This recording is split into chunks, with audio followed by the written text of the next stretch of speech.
മനോഹരമായ ഒരു ചെടീനെ ഒന്ന് പരിചയപ്പെടുത്തി തരാം. മുൻപ് നമ്മൾ ഷോർട്ട് വീഡിയോ ഇട്ടിട്ടുണ്ട്, അതിൻ്റെ ഫ്ലവറൊക്കെ ഉണ്ടായപ്പോൾ. അപ്പോൾ അതിൻ്റെ ഫ്രൂട്ട്സാണ് നിങ്ങളീ കാണുന്നത്. കണ്ടോ, വളരെ ഭംഗിയായിട്ടുള്ള ഒരു ഓറഞ്ച് കളറിലിന് അതിൻ്റെ ഫ്ലവറാണ് ഈ കാണുന്നത്. ഫ്ലവർ നമ്മുടെ തേനീച്ചകൾക്കൊക്കെ ഭയങ്കര ഇഷ്ടമായിട്ട്. അവർക്ക് ഇതിൻ്റെ പൂമ്പൊടിയും തേനൊക്കെ ഒരു കുറച്ച് ടൈം കൂടി കഴിയുമ്പോൾ അവരിവിടെ വരും. ഇതൊക്കെ ആസ്വദിച്ച് അവർ ഇത് തേനൊക്കെ നൂർന്ന് കൊണ്ടുപോകും. അതിൻ്റെ ഈ ഫ്ലവർ ഉണ്ടായി കഴിഞ്ഞതിന് ശേഷം അതിനുണ്ടാകുന്ന കായായിട്ട് കാണുന്നത്. ഈ കായയുടെ ഒരു പ്രത്യേകത ഉണ്ട്, എല്ലാ ഫ്രൂട്ട്സിനേക്കാളും ഒരു പ്രത്യേകത, ഇവയുടെ ഇലകൾ ഇതുമ്പോൾ തന്നെ ഉണ്ടാവും. ഇലകൾ ചുറ്റുള്ളത്. അപ്പം നമ്മുടെ വീട്ടിൽ ലോക്ക്ഡൗൺ സമയത്തൊക്കെ മക്കൾ ഇതിനെ പറഞ്ഞുകൊണ്ടിരിക്കുന്നത് കൊറോണ പഴം അതൊക്കെ പറഞ്ഞ് കളിയാക്കാറുണ്ടായിരുന്നു. കാരണം കൊറോണയുടെ ഒരു ഷേപ്പാണെന്ന് പറഞ്ഞിട്ടാണ് അവരത് പറയാറുണ്ട്. ഇത് കാച്ചസ് കുടുംബത്തിൽ പെട്ടതാട്ടോ.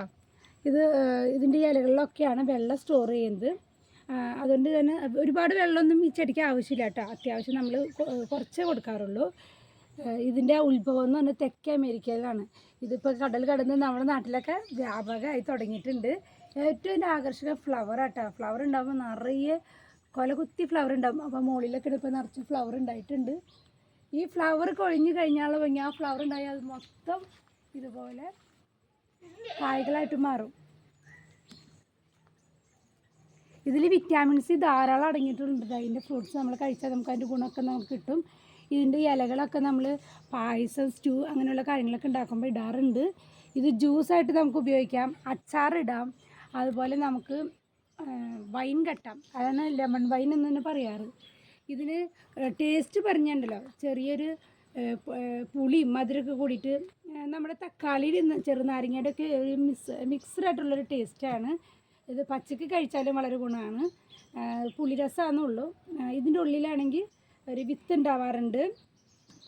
നിങ്ങളെ പൊടിച്ച് കാണിച്ചു തരാം.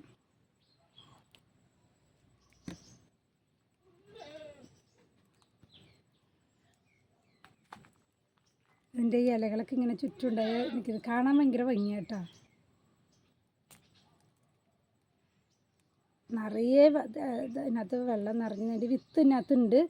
ഈ വിത്ത് തന്നെ നട്ടു മുളപ്പിക്കുന്നില്ല കേട്ടോ. നമുക്ക് ഇതിൻ്റെ തണ്ട് കട്ട് ചെയ്താലും നന്നായിട്ട് വേര് പിടിച്ച് നല്ല സെറ്റായിട്ട് ഉണ്ടാവും. ഇതിന് നമ്മൾ ഗൂഗിളിലൊക്കെ സെർച്ച് ചെയ്ത് ഒത്തിരി പേരുകൾ കാണാം കേട്ടോ. ഇതിന് ബാർബഡോസ് ഗൂസ്ബെറി, അതുപോലെ ലെമൺ വൈൻ, ലീഫ് കാറ്റസ്, അങ്ങനെ ഒത്തിരി പേരുകളൊക്കെ ഉണ്ട്. നമ്മളിവിടെ പൊതുവെ അറിയപ്പെട്ടതും ഫേസ്ബുക്ക് വഴിയാണ് ഞാനിതിനെ പരിചയപ്പെട്ടത്, ഈ ചെടീനെ. അപ്പോൾ എനിക്ക് കിട്ടിയ പേരന്ന് ലെമൺ വൈൻ തന്നെയായിരുന്നു. അപ്പോൾ അതിൻ്റെ തണ്ട് ഞാൻ പറഞ്ഞ ഒരു ചെടി കാശെടുത്ത് നമ്മൾ ഓൺലൈനിൽ വരുത്തിച്ച് നട്ടതാണ്.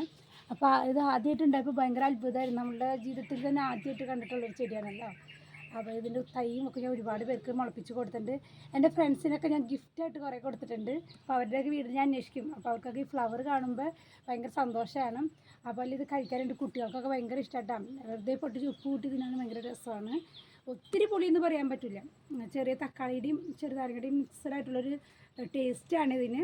ഇതിൻ്റെ കളറ് നല്ല ഭംഗിയാണ്. ഇത് നമ്മൾ പൊട്ടിക്കാതെ കിടന്ന ഒരു ചെറിയ റെഡ് കളറിലോട്ടൊക്കെ ഇതിൻ്റെ ഇത് പോകണ്ടിട്ടോ.